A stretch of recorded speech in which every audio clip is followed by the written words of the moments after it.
Hey mga kakiks! So magandang hapon sa inyo. So for today's video, meron tayong in-unbox. So na-order natin to online.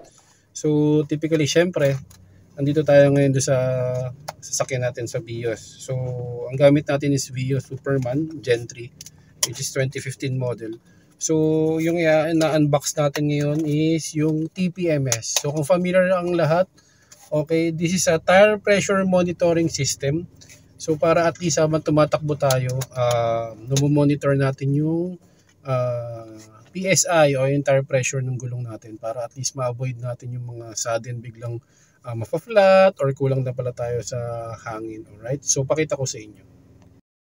No? Yan, TPMS, tire pressure monitoring system.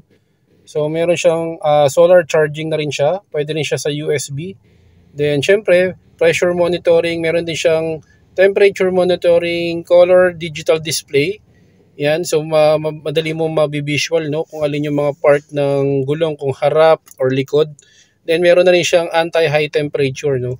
So ayan, so online lang natin to nakuha. So basically na-install ko na siya. Ayan. So andito ko siya nilagay. So ayan, on natin. Ayan guys, so yan. So syempre nilagay na natin yung mga yung mga sensor niya dun sa mga kada tire natin. So dito makikita natin yan, no? So malinaw ba? Ayan.